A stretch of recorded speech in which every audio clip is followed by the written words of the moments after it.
Thank you so much. And that was a good round of introductions. But I'll introduce myself quickly. I'm Anshuma Singh. As you got to know, I am the IT head and site leader for Applied Materials. I have over 2 decades of work experience in high-tech and semiconductor domain. And I also get to experience, experiment, and enable all the digital technologies that we talk about nowadays, whether it is infrastructure, application, cybersecurity, or governance. So, that's my passion area. And today I'm joined by 2 marquee leaders with varied experience in different domains, different technologies over different geographies as well. And we're talking about this topic, which is I think one of the most interesting topics of today, which is AI and cybersecurity. Whether it is all about guarding the future or opening a Pandora's box, right? Looking at the AI world today, if you see what is the most discussed topic in the boards, one of the topics is around AI and all these disruptive technologies, the power that they hold and the transformation that they're bringing in. And the AI market is expected to grow to about $1.8 trillion by 2030. We're expecting blockchain to grow to $136 billion and quantum around $50 billion. But on the other hand, the cybercrime losses are expected to be around $10 trillion by just 2025. So there is a lot of effort which is happening in the cyberspace as well. And these technologies are actually enabling cybersecurity. And I'm coming from an organization into semiconductor equipment manufacturing, which is really fueling the growth of these technologies. We provide those chips which are enabling these technologies.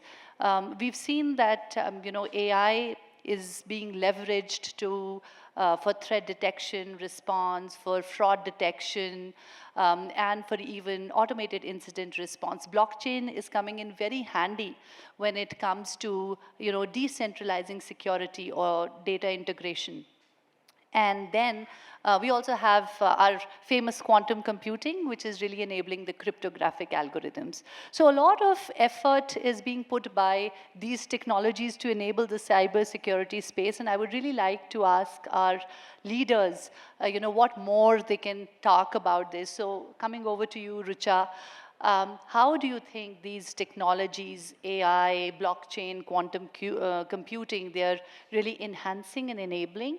And if you could really share some real world examples, given your experience over lots of industries and domains.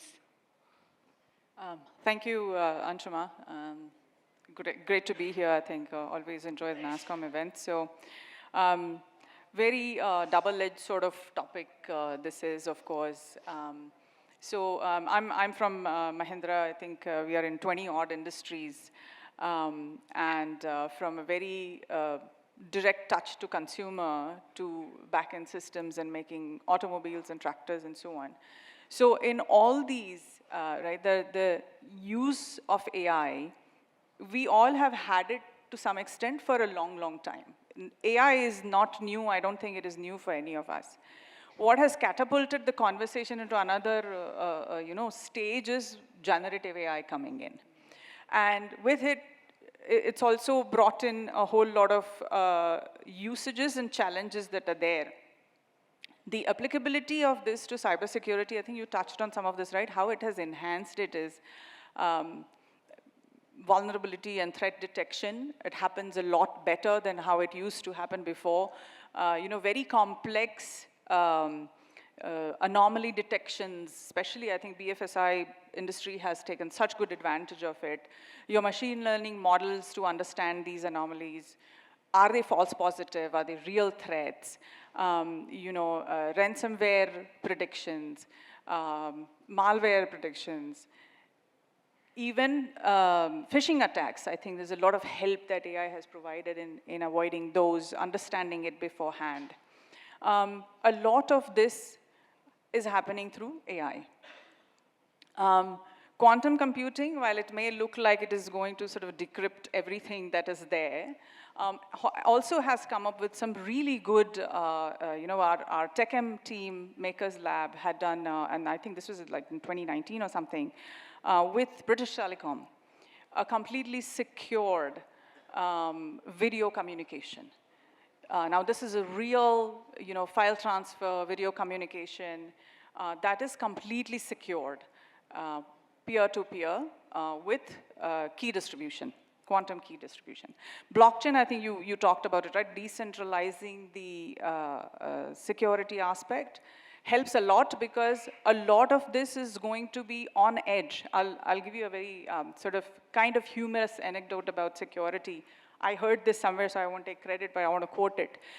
Somebody said that earlier when we had data centers and we had closed networks, we used to guard our, let's use a mythological character, Sita through, Lakshman Rekha that we could draw. Now Sita is on move.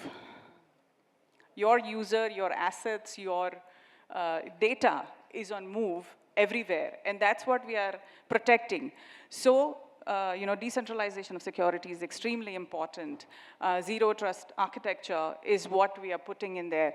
Now, network and security are same word.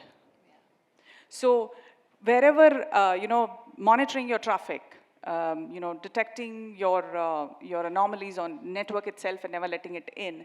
I think these are some of the things that are generically applied in all the industries that we are in. Now we are talking about something like a car that's a computer on 4 wheels today. Here comes in another layer of security where AI helps a lot to understand, vehicle-to-vehicle transmission, any threat, external or internal that comes in. Yeah. So many, many, many applications there. I'll sort of stop in the interest of time. I know you have a lot more examples, but we'll go over to Vinod. Given your experience, right, what do you think are, those applications where we're utilizing these technologies for enhancing the cyberspace? Okay, thank you, Anshuma and nasscom. Great to be here. Good morning, everyone. Quick introduction about myself, Vinod Bhat. I'm the Chief Information Officer heading the IT, including the CISO function. I'm also the Chief Ethics Counsellor at Vistara Airlines. If I had to give the perspective, we were saying a few years back we're in the digital era. Now we're saying we're in the AI era. And it is picking up. So that is the first distinction I want to make it very clear. Second is, last 3-4 years, most of the services have moved from offline to online. So good or bad, we have created tons of data. Wherever you see this data lying around, and some data is personal data, some is general, but there is data around.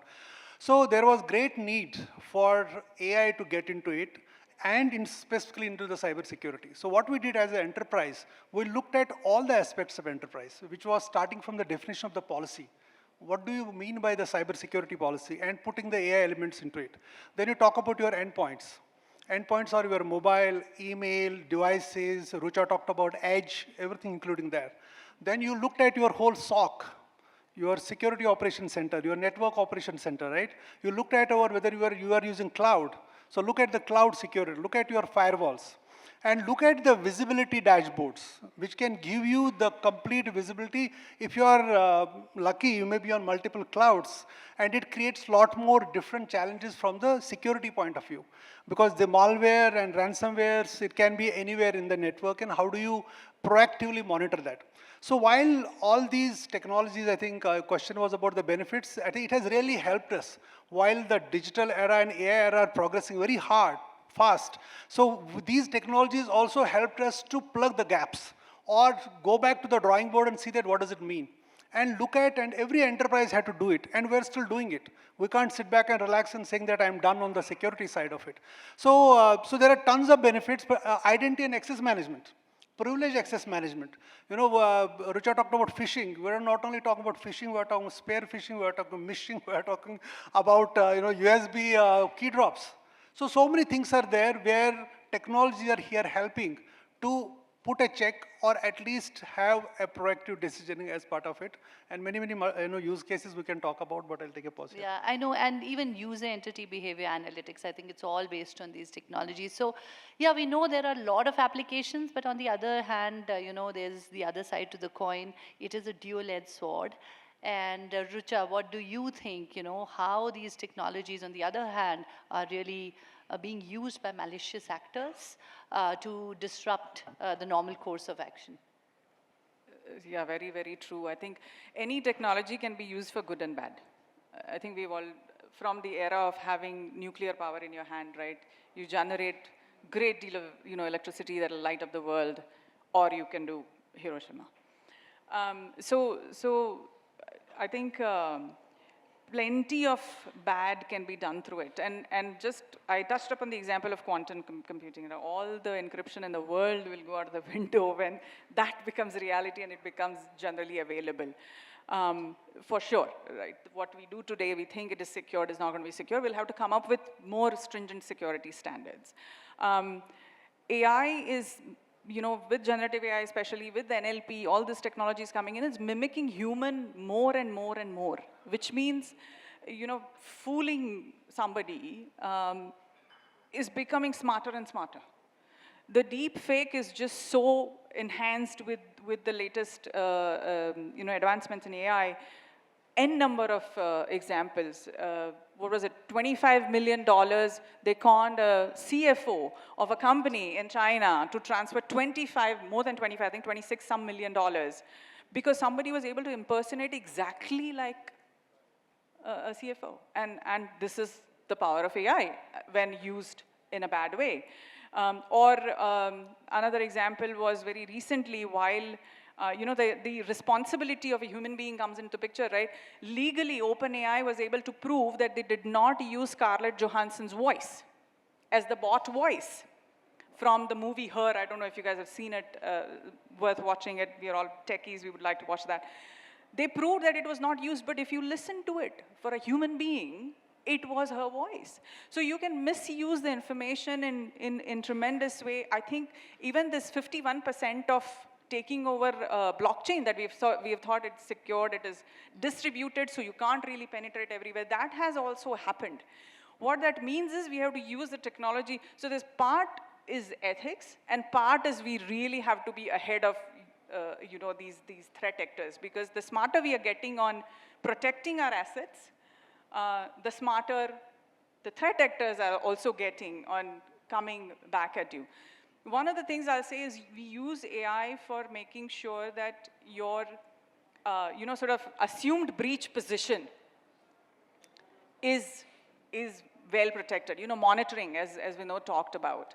Just being vigilant all the time is not optional anymore. So there is a lot, that can happen. And one of the things I fear a little bit about AI is helping us make decisions. This is where it splits a little bit from other technologies, right? There was always a human saying, I'll turn the switch on or not. AI, before the switch comes to you, there's a lot that has happened. It has filtered out information. It has done work for you, rightly or wrongly. It has done work for you. So this is where I think using it responsibly is going to be extremely important. A lot of threats, but we have to use it on the other side also. Yeah.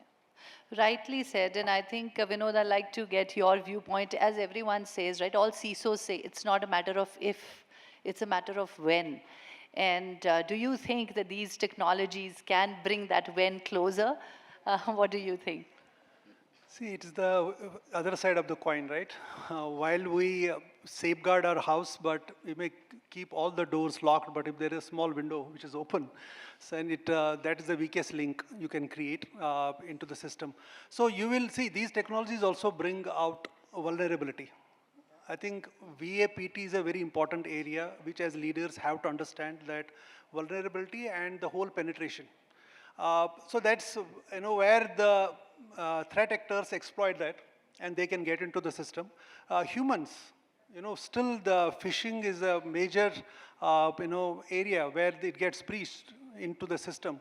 So the training about the people using the new systems, because we do a lot of phishing campaigns, and they typically match with dates with the Diwali, New Year, you know, and they become so authentic, right? Spear phishing is like that. It appears that it is coming from an authentic source, you know, and you are always thinking about Diwali, companies giving some bonus, bonanza, all that, you know, and the moment it comes, the first thing you do is click that. And once you click it, actually you compromise. So I think we need to be conscious. This is a part of, you know, this is the con of the technology which comes. Then also the whole, you know, the patch management.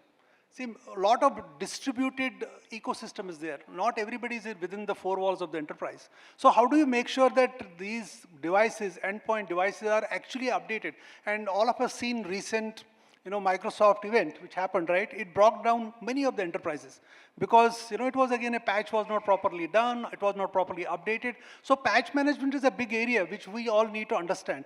And the other thing which Rucha talked about is Gen A is a little different. It creates data. It is a content generation, and the data is mostly synthetic data, and you cannot differentiate. So how do you, because it is not deep learning, it is not machine learning, it is Gen AI. So you need to be very, very careful, particularly with the data where you have got regulatory compliance related issues. You can be playing with your brand, also you may be, you know, paying heavy penalty for breaching that data. So it's basically, if you have to really paint a big picture, it's good these technologies help us, but you have to tread a little bit cautiously. So I think he very beautifully said this. I don't know if you guys realize it, but it's a basic hygiene must follow. No matter how fancy the technology is, right? Do VAPT, do patch management, secure your end devices, and then to do all of that, you employ the newest technology that possibly is there. But this is not going anywhere. That has to be done. It's a combination of both. Absolutely, and that leads to my next question, right? Now that we understand it's a dual-edged sword, it has its own benefits, but at the same time, we need to be really careful about privacy, about other concerns. So what should we be doing, Rucha? You mentioned a few of these, but anything else that you would like to tell to the audience that these are the must-haves? Yeah, I think I sort of preemptively answered the question, not knowing this question was coming. I would have held my answer. But so very truly, I think these fundamentals have to be followed. To follow those fundamentals, you use the latest technology that is available, right? The awareness is the most, it is still, our weakest link still is humans. Yes.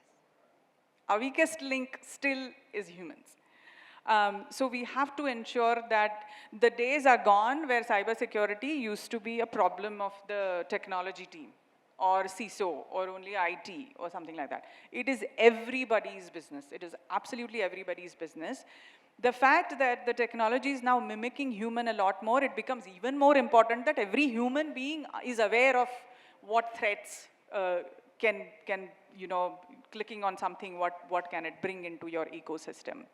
I think some very fundamentals that he talked about, right? Without, you know, goes without saying, VAPT, make sure your code is secure. There are a lot of secure coding standards you can follow. You can train your developers. You can train all your users on detecting where this is. And there is a lot of help now available, you know, whether it is to your SOC team or generally everybody, is that machine learning algorithms, understanding the threat actors as they are moving ahead, right? A lot of services available, which at least we deploy, and then on top of that, you make it contextual for your customers and users. So, Rucha, that's very important. What about any policy frameworks, any strategy? Yeah, absolutely. I mentioned it, right? It's the zero trust framework we follow, and I think all the things I talked about network. We have 27 odd, you know, plants, warehouses, so on. We have to ensure that the edge is secured, the vehicles are secured, the connected tractors are secured. So it has to be a comprehensive policy. I also talked about network and security are the same word in my mind, I think now. So you have to ensure that it is zero trust security. Every asset, data, your tech assets, any of that data, of course, the most important.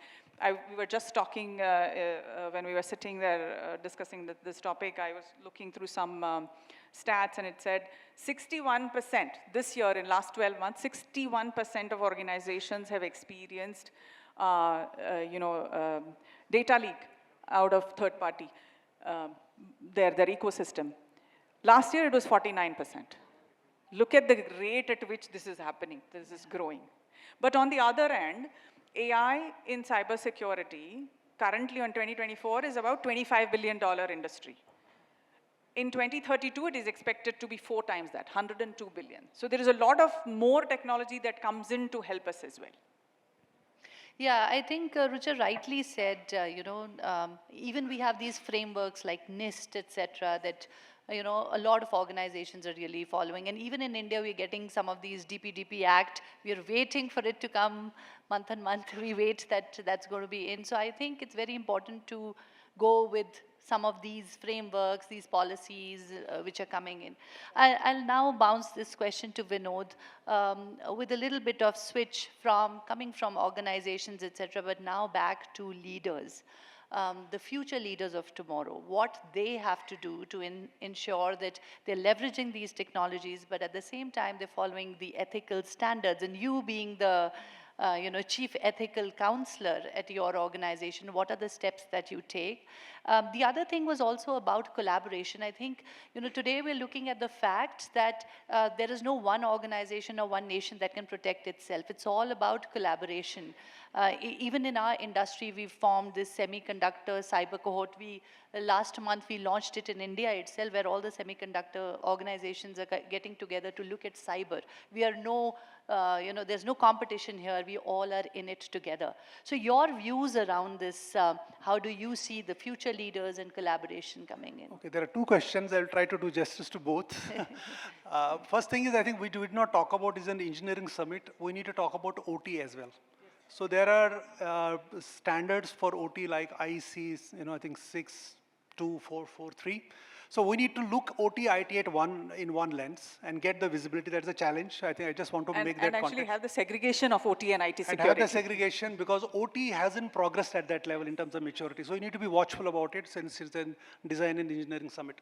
Second is, see, ethics and AI, we have been talking about it. It will continue like that, because what we are saying, AI should be able to be accountable. It has to be transparent, it has to be unbiased. So it has to be auditable, it has to be responsible. So these aspects will continue. And we have to also understand this is a new way of doing business. It is not one more technology. So all your business processes will get disrupted. And you need to go back to the drawing board and see that how my AI maturity journey will look like, along with the technology, along with the cybersecurity. And it will not happen overnight. It will take some time. And unless you understand what you are doing, please don't jump into it. Particularly AI related, you may pay a lot more price than what you are trying to get out of it. Second is about collaboration. I think government is doing a lot of stuff, like you have got Certain today, where you can report if there is a cyber breach. You have got Cyber Surakshit Bharat, you have got Cyber Suraksha Kendra, you have got DPSI, you have got many organizations. But I want to highlight some of the startups. Startups in cybersecurity who can help solve a lot of problems. And those startups are here, grown up, and Bangalore is the capital of startups. Second is about the whole academia, right? So we need to also bring a lot of education and a lot of research into it, so that we can be ahead of the game. So it's always whether you act first or the threat actors act first. It's only that game. So if you can be few notches above, based on the collaboration between the governments, industry bodies, academia, and the startups, I believe that we may make some progress. Thank you so much, and we are almost at the end of the session. I think we learned a lot. You've kind of summarized a lot of it, even though we know about all these threats and, the power. Be very careful while utilizing these. Go via the frameworks and the policies which are there as your guardrails, and always put the ethical cap on. I think that is something that we need. And now the last minute, a rapid fire. It's been a deep discussion. I want to lighten the mood by a light question. And over to you, Rucha. What do you think that if AI and quantum computing, they were superheroes in a comic, and what would be those superpowers they would have, and who would be their arch nemesis? Okay. Wow. Arch nemesis would be the people who want to use this technology for bad. Okay. I'm going to take a reference from a movie called Minority Report. I don't know how many of you have seen it. In that, there were humanoids who were predicting people who were going to do bad things. Here, I want technology with all of this combined, right? No technology is good standby by itself.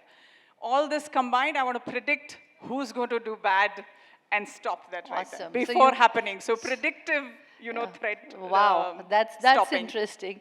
And Vinod, if you could create a futuristic gadget which could use all of these technologies to solve one major cybersecurity problem, what would it be and how would you go about it?